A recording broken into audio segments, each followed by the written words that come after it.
Hey guys, Jeremy Perigo here from the Puck Review, and it's about 6:30 in the morning, not quite, here at Logan Airport, and we're getting ready to board a flight to Seattle, Washington, which, if I don't sound super chipper, is likely because it's pretty early and I don't exactly live near Boston, so it's been a bit of a ride to get here, but we are heading out. We should be getting there at around 10:30 a.m. Local time, which is like I think 1:30 here, so it's like a 6-hour flight or something like that. That math's probably off, but anyway, I'll check in. We're on the other side, and see you in a bit.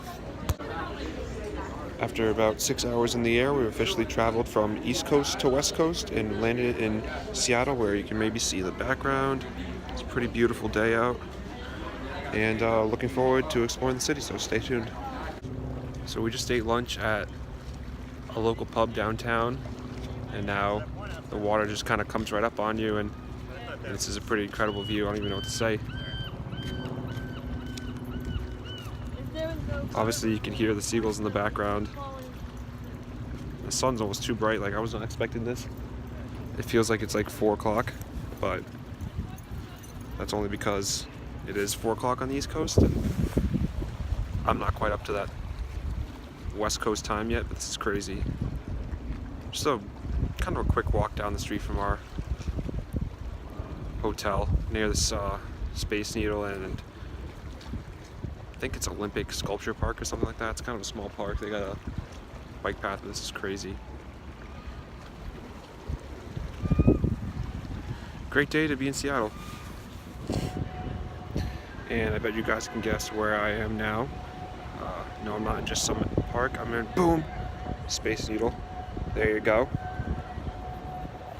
Seeing all the big tourist destinations right now. Obviously my first time out here in the Pacific Northwest in Seattle. So pretty cool. We have one more stop, a little hockey related stop that we're going to make next, so definitely stay tuned for that.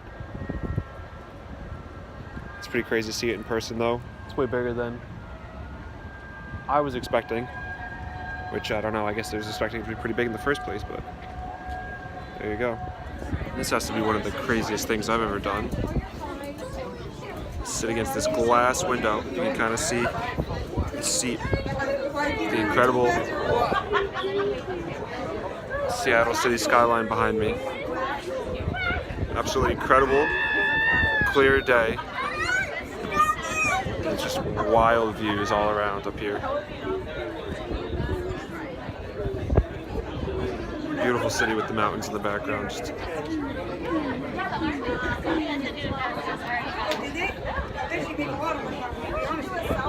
absolutely wild. Standing in front of Key Arena, which is soon to be home to the NHL's 32nd franchise in Seattle. I think you can say that with pretty strong certainty now, as basically all that needs to be happening.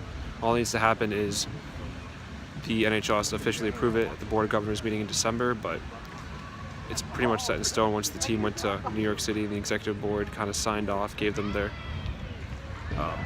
blessings essentially that these construction plans are, I don't know when, because it's supposed to be contingent upon an NHL franchise officially being awarded. They may go around that and try and start some basic prep work and stuff needed to get ready for construction as soon as possible, really, because the NHL essentially wrote off on the fact that they're going to have a team. So it's pretty cool. It's going to be a neat location for the arena. It's obviously, the other side behind me is the Space Needle in the background. Once this arena is kind of renovated and becomes the world-class facility that they're talking about, that the Oakview Group is talking about it becoming, this whole area I think is going to come together really nicely. And on days like this, it's going to make this area an even cooler place to be. Hey guys, checking in here from day 2 in Seattle, where I'm spending most of the day at a sports marketing conference. Probably not going to be doing too many videos today, but I just wanted to kind of show from the outside the Washington State Convention Center, which I think is absolutely humongous. As you can see, the ceiling all above me here, and that's kind of why I'm all dressed up today. I'm kind of just doing this for most of the day. Tomorrow I'm gonna have a few more things to post, maybe later today as well, but this was too good to not get on video. I was actually completely surprised, and there's a whole nother end to this that you're not really seeing, which is kind of, maybe I go down there actually right after this is over and kind of just catch some of the greenery on the outside. of the building, because it's quite an incredible building, and it really kind of gives me a feeling of what Seattle's all about, because it not only is massive in size, but it's also kind of got that green element to it, which I think is really cool. All right, and this is the view from the other side of the convention center, the other end. I was actually just down the street over there. You can kind of see the birds in the background. You can see what I'm kind of talking about with all the trees kind of draped over the side of the building. It's really a neat experience with some more greenery down there. Really just kind of crazy sized building. If anyone who's never been here before, I know I had never been. I had no idea what to expect. Humongous. I couldn't even find the entrance to this place. When I first got here this morning, I had to walk all the way around the opposite side, which was certainly my cardio for the day.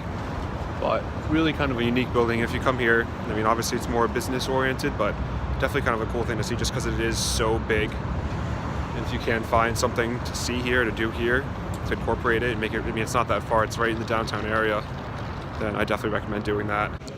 Hey guys, back on day 2 of this sports marketing convention where I'm at the Washington State Convention Center, and I just wanted to make a kind of quick video because I kind of discovered this cool little area, food court type area in the back of the convention center. I did a little bit of walking around, and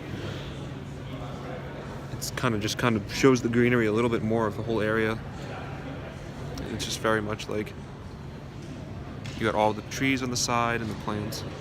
And then up above me, you can see this is actually kind of the coolest feature. It's the skylight with the plants kind of coming over the edges. And this building just becomes, every time I see something new, every time I'm walking around, it just becomes more and more like impressive to me. And again, this whole kind of green scenery of the Seattle element of the building is really apparent here in this part of this space. Because obviously I've been here and it's been a very nice couple days. It's been the skies have been clear. It's been extremely sunny. I don't know if this is typical for fall day in Seattle, but I've gotten a couple really nice days here, and it's certainly paying off.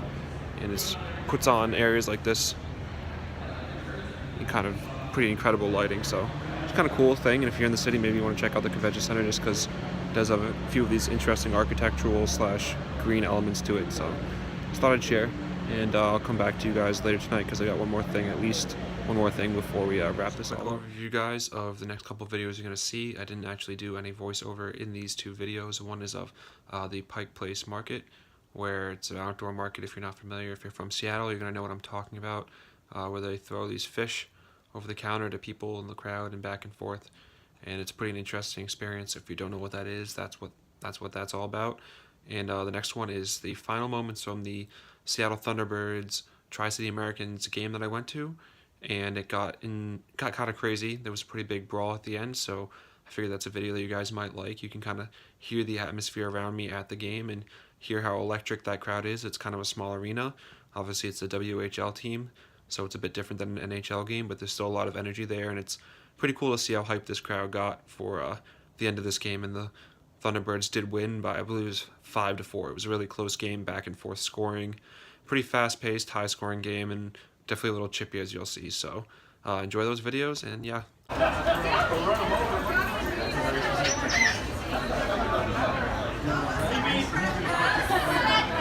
on, Heller. You say now. All right, Lord.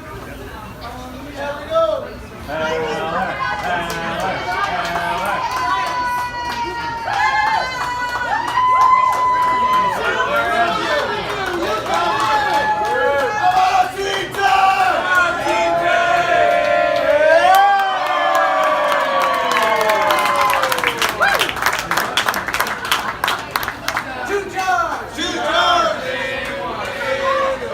Like a baby.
Seattle, Tacoma, getting ready to head back to Boston via Chicago.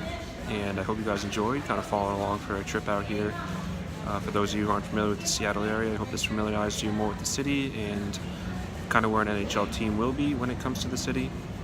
And for those of you who are from the area, maybe this kind of just made you more aware of the whole process with the NHL team. If you're not already familiar with Seattle Thunderbirds games, maybe you go out and check one of those out because they're really fun as well and great atmosphere. You know, an electric crowd from at least the area I was in, and you see NHL jerseys from across the NHL. So really cool, and obviously there's a ton of passion for hockey here. I'll definitely be back. I love the city, and looks like all around a pretty cool place to live. So thanks for joining along, and if you haven't already, check out my other videos, and you can like this one on YouTube. That would be great as well, and share it with anyone else you think might be interested. Until next time, thanks. Bye.